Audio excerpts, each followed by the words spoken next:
And if you are all tuning in, get ready, because I'm about to read you a quote from the book. Once again, it's called Fucking Good Manners. No apologizing for any of this. Now, when Nic and I read this last week, actually, I'm not going to tell you what happened. I'm going to read it and then I'll tell you. Okay, so here it is. The quote at the top is, "Get some help.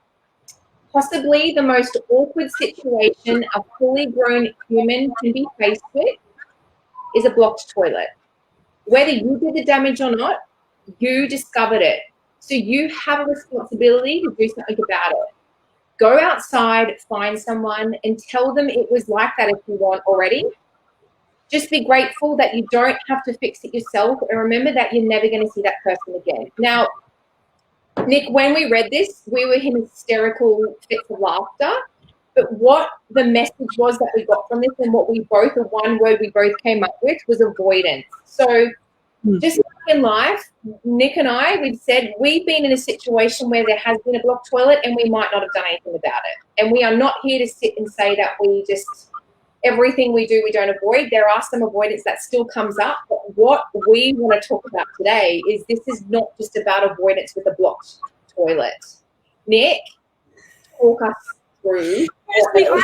I love that we're talking about blocked toilets on here. Like, you know, shitty situations that just, they happen in life. You can't stop them. And the reason Bec and I were laughing is like, yeah, we're going to talk about avoidance because we have been avoidance queens. Something comes up, I'm like, avoid. Gotta go. So I guess the thing is here, whether you smelt it or you dealt it, so whether you did it or you found it, you're in it. You're in the shitty situation. We've all been there. We have so all been there. And the thing is, if we avoid it and run away, we're leaving that situation. Well, we're not leaving it, because I believe that if we're avoiding something, we're taking a lot of that with us anyway. We think we're avoiding it, but we're carrying a lot of heaviness and energy and maybe stuff that we're not complete around. Like, we're going to hold it in ourselves. But we're also allowing someone else to jump into that crappy situation as well. Yeah. And also to deal with it. So I guess the point that we're making is that when we choose to avoid something, we don't leave that shitty situation, because there's part of it that we're always going to take with us, but we also leave it and leave that space for someone else to experience, which is never a good thing. It's fucking good manners to clean up your shit. Let's say that.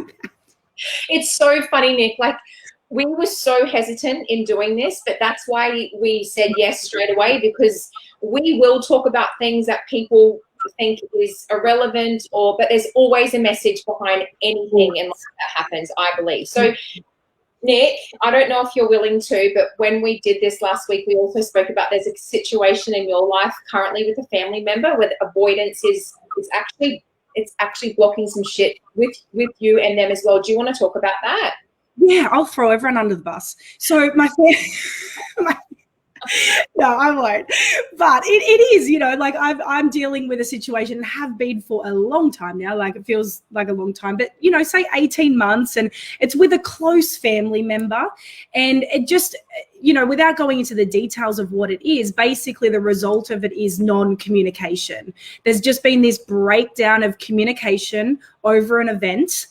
And because of that, it's just maximized this friction, right? Like, because we've avoided that communication, it's maximized friction and awkwardness and, you know, probably also stories. You know, both parties may be making up stories or holding on to stories or creating new ones that aren't even true, just because we avoided the conversation that maybe definitely has needed to happen. So that's just an example. Like, I'm experiencing that, and it's like, yeah, there's residue. Like, it doesn't just be like, oh, we're avoiding that, so it doesn't exist. It nearly amplifies all of the smelly stuff, let's say. It amplifies it.